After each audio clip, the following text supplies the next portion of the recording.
Welcome in, Tauruses. This is a Taurus reading, so gotta get my sign straight here. So welcome in, Taurus, to your February reading.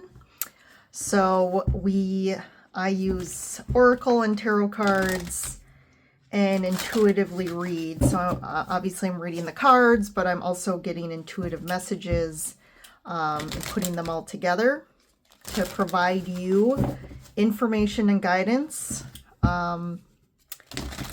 I usually call upon my higher dimensional guides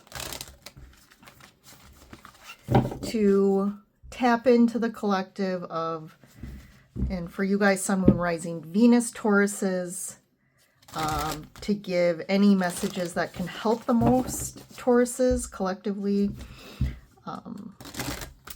So yeah, we're going to look at the month of February. So we closed out a month. We're into the new month, second month of 2025. We can probably all say that the first month was already a doozy. What was it, 8 days in to January? The fires in LA started, so we're already got a lot going on. So interesting to see what is coming in February for everybody. So I started with Aquarius. Aquarius, since we're in February, since it's the sun's in Aquarius. So I'm moving my way through the signs. So you're on the kind of front end. So I usually try to tap in, and as I'm looking through all the readings, I'm pulling in the trends and stuff. So usually I found, since I started doing YouTube readings for all the different zodiac signs, I definitely, month by month, notice that there's trends, which makes sense, right? Like with the astrological energies going on and just the energies and whatever, right? They're going to impact us, but also, in different ways, but also there's going to be major themes going on for the collective. So, you could watch some of the later signs. So again, I'm ending with Capricorn for this month. So if you watch like Scorpio, Sag, or Cap, I usually talk about the trends. And then I'll usually tap too on during the weeklies what the trends are too. So you could watch the I'm doing the readings. I usually start doing them the month before just because it takes time. So if you watch kind of the weeklies towards the end of the month, the beginning of the month that the readings are for, you may also kind of get to see what the trends are going. All right, Tauruses, let's see what's going on with you guys. So the Oracle cards I pull are for people that are new, so welcome if you're new, kind of hit the foundational kind of themes for the month for you guys. And then with the tarot cards, we tap into more detail around just general information guidance. So the first card out is Healing Chaos. I mean, that kind of makes sense. January was kind of, you could see it as that, right? Chaos going on, a lot of chaos. Purity.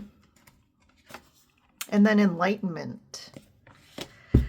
So even though we may all have the awareness of this, maybe some of you don't, but like chaos comes in.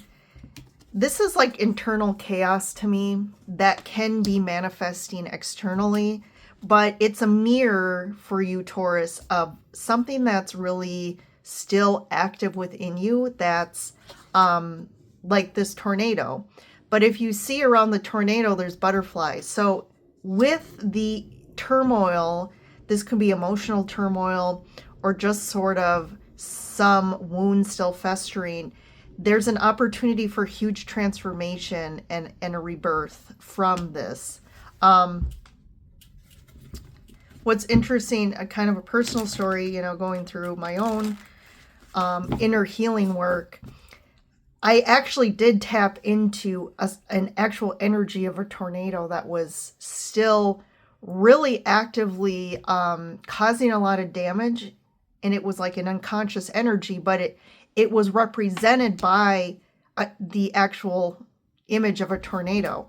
And I had to work with that energy of why is it there? What is it kind of symbolizing for me? And doing the integration work with my parts to kind of help, you know, again, kind of release that energy.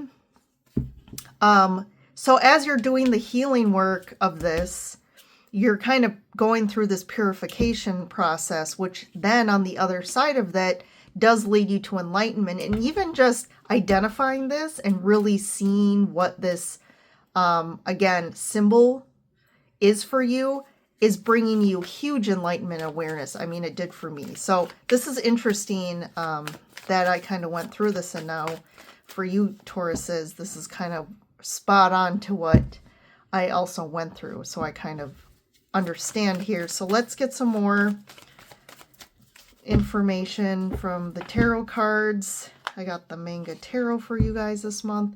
So we have the Hermit. Yeah, there we go. Same. The Hermit is basically, you could say, the same as the Enlightenment card. You've definitely been going through a journey of inner shining the light of your consciousness on what's going on in your inner world to really shine the light on this chaos or emotional turmoil that you're still holding on to. Now, this is something that may not be active all the time, and you're not really aware of this. I think for the most part, we don't really know this is happening. Some of us may really be like, nope, I have inner chaos going on. But the Hermit makes sense. And of course, the Tower. Yeah. Here's what's going to help you to kind of break up the tornado, break up the chaos, the emotions, the hurt, whatever it is. The Tower's coming in, and when it's with the Hermit, it's really about, you know, again, a Tower is happening to me for you guys internally. There's some Tower moment, 9 of Cups or Pentacles, and then 9 of Cups, the Emperor, and Justice. I love this. So it's almost there's something you're breaking free of, and this could be really something that's kept you really the foundation of who you are, or your core beliefs, ideas, programming with the Tower. There's something about that really is creating inner, and I'm also getting external chaos for you. So if you feel like there's been chaos, you've been experiencing chaos externally in your life in some sense, or emotionally, that's what's really going on. And the Tower has to come in and clear, you know, there's some sort of, I'm feeling more this is internal. And it's like post Tower, it's like now you have the ability, there's that void, or the space that this chaos took up is no longer there. So now it's like you're filling it up with more things that are more integrated and aligned with who you are authentically, that help bring ease and peace within you. And also, like the 9 of Pentacles to me, you know, in this deck, and also the standard kind of Rider-Waite tarot deck, she's holding a hawk. And in this card, she's holding a bird. And it's really what that represents is getting messages. And to me, it's about getting messages from your higher self, your consciousness, and you're now able to receive more truth and a clear, direct message that you can trust, and really focusing on what it is you really want. And I do feel like there's a sense of things coming in, you becoming more of a leader, and there's this karmic kind of, like I said, rebalancing or integration happening here.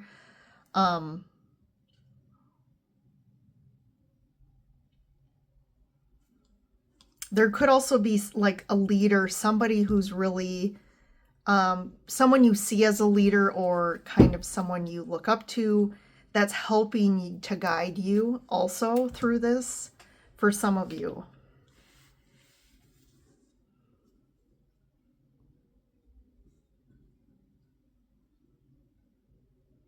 And this Tower to me is almost kind of like sneaking up on you. I'm just seeing with these two cards, the eyes are closed. And it's like they're not really seen. But to me too, the eyes closed is almost like they're almost just feeling into what the feeling and emotion is, which then is helping you manifest, kind of bring about new energy. I feel this is more about bringing in a new energy within you. So let's keep going. 7 of Pentacles, 7 of Cups, and the 4 of Cups.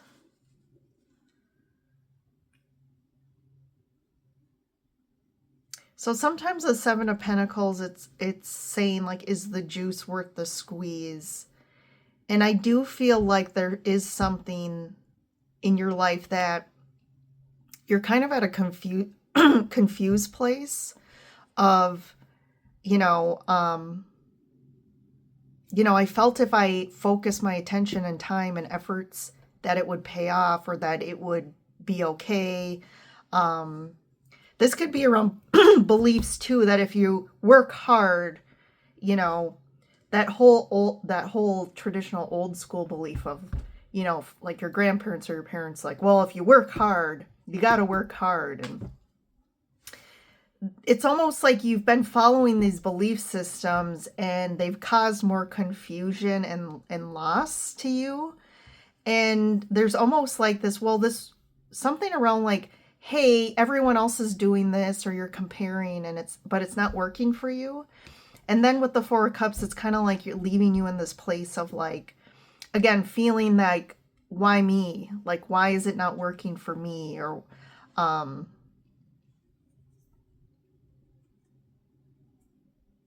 because of how this unfolded or didn't unfold, it's almost like you're in this stubborn place now of like, just like, no, I'm going to allow myself to just kind of wallow in my sorrows for a bit. And it could be too that you, for some small percentage, you could have invested a lot of money or something. And again, there's been some loss.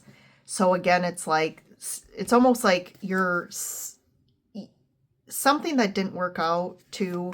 There was a real focus on building on like, here's my desires, here are my goals, and something's either not working out as you wanted it to, or there was some sort of loss, which is kind of making you almost like give up on a sense that it's going to work. So let's keep going. 6 of Pentacles, Knight of Swords, and then the Knight of Swords and the 9 of Swords. They're very similar as far as speaking. Yeah, it could be again that you, again, we're putting giving and giving into something. And it's like something, it's that thing kind of ended up taking more out of you where it's not actually benefiting you. And I think it has created, you're at a point where there is like resentment and anger around this, and there's like confusion, like I said. There's a lot of anxiety and worry. So this is to me what the chaos is. There's some sort of internal, definitely, like I said, internal chaos going on. It could be regarding a very specific situation in your life, something that has been going on a long time.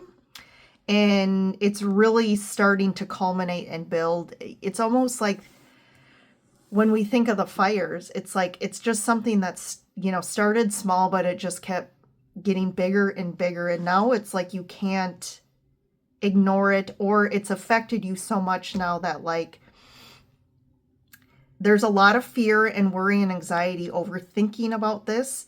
I mean, you could have lost money. Like there could have been a lot of loss of money. Or just someone ended up taking so much from you that, again, you're in a very, a rock and a hard place. Page of Coins. There is some sort of lesson here, though, the Hierophant and the Moon. There is some sort of lesson around this, and I do feel like part of this is breaking free of a belief system that has kept you stuck in a pattern of, like, again, you're wanting to build something or create something or wanting something to provide for you. But it's like your approach to it is based on a belief that's not true. So again, that could be you have to work hard and it can't come easy. And this could be around like a lack mentality, a belief of lack that that came from your ancestors or your family. We do have, I thought we had the Justice card. Yeah, the Justice card. So this is really could be around, again, ancestral karma, belief systems that have been passed through your family that are just, again, they haven't served anyone, but you are like, no, I'm going to break free of this and I'm going to like really build, let's say, even like a certain amount of money for myself. I want to be more abundant, have more financial sovereignty in my life. But there is a lesson about learning that these beliefs and really identifying that the chaos that you keep creating for yourself is because you just keep, it's almost like you keep doing the same thing, hoping for a different result here. But part of the change is not just like changing your actions or actually doing something different, like approaching something different. This has to come really from deep within. So it's almost like you first have to do the really deep work with the Hermit and the Purification card, Enlightenment. Like the funny thing about this is like you keep looking at the external world about how do I need to change my approach or my goals or what do I need to do, right? That's key. Do in parentheses. But what your higher self is actually wanting you to do is it's not about doing, it's about what do I need to be? What do I need to change within? What is the energy, the beliefs, the deep chaos or wounding that I'm still carrying? What are these ancestral karmic ties that I'm still, again, the ties that bind us. But, what's interesting about that term, like I've really dissected that whole idea of the ties that bind us, because in reality, when we think about it, like it sounds great, like the ties that bind us in a family or in a connection. But a lot of times those ties that bind us are actually restrictive. It's like a place of bondage to family and people, but it's more about the dynamics and the toxicity and the patterns and the karma. And actually what we realize when we actually free ourselves from the bonds, we're free now to authentically create co-create a new reality with people that are more in line with what we want to create. And sometimes it doesn't mean that we're cutting the tie means we're separating from the people we love. It just means we're not in bondage to them anymore. So the lesson here is definitely around these traditional, it could be for some of you religious aspects, and facing these deep religious ideas and beliefs that you've been programmed with. And these go really deep. Like the Moon card is about our unconscious mind. And there's some deep things that with the Moon too, I feel like you're not fully there. Like you're not fully seeing the full picture. So definitely there's this guidance around doing the inner work. And really if it means you need to find someone, a lead, someone who's really has the ability to support you through this, to really go deep. It's probably something you could look into. But I just want to see, what's the Seven of Pentacles here? In the seven, we have the seven Pentacles, Seven of Cups. What is it that you really have been? King of Swords and the Five of Wands. So there's definitely, so if this is like a relationship, if this really resonates in regards to a relationship with you, this could be somebody who there's a lot of conflict in this dynamic. I mean, this could be family too, or like a father figure, but there's a lot of conflict in your ideas and values. And this person is really not, to me, like on the kind of the dark side of the King of Swords, somebody who is not emotionally available or doesn't have real emotional intelligence. They're really just interact from a mental point of view, and they really only are able, especially with communication, you know, it may be very difficult to communicate with this person. This could, if it could be like, again, internal conflict, and you really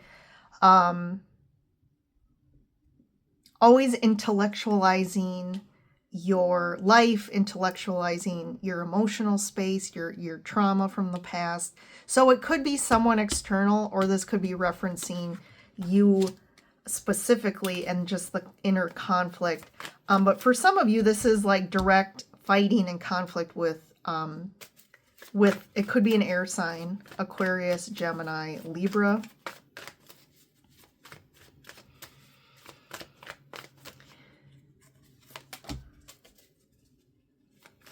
Yeah, someone is, whoever this is very blocked. Like there's this,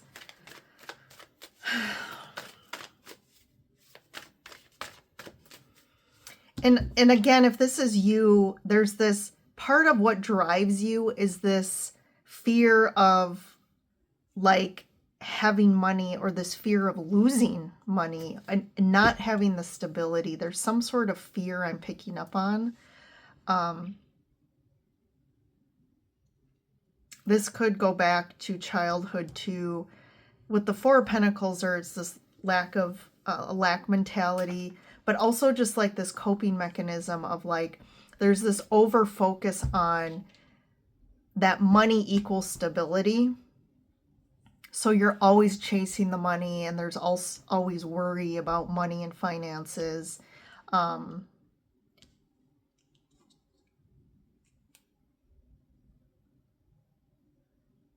And there really is this stuckness of not changing, of this like not wanting to change. But the Tower's coming in. There's like some enlightenment, this could be like a out of nowhere enlightenment, or like going through this like massive inner like expansion from a spiritual perspective that just kind of hits you out of nowhere. It could be triggered by a situation, but really, this is pretty big, Taurus, for you for February. I would take care of yourselves. This is a lot of intense energy, especially when we're really doing the integration or healing of a lot of real inner turmoil or chaos. I mean, that's gonna, you know, be exhausting for one. So I'm kind of like feeling this like need to really focus on yourself, take care of yourself, allow yourself the space to really feel these things, face these things. Don't push yourself too hard, because I do feel the sense of you tend to push yourself too hard and just try and push through things because you don't want to really feel or face the emotional aspect of things. So that's kind of what's going on for you in February. So I'm going to leave you with that, Taurus. I hope that helped. If you think this would help someone you know, definitely share the reading, and I think that wraps it up. All right. Well, Taurus says, have a great February, and I will see you in the next reading.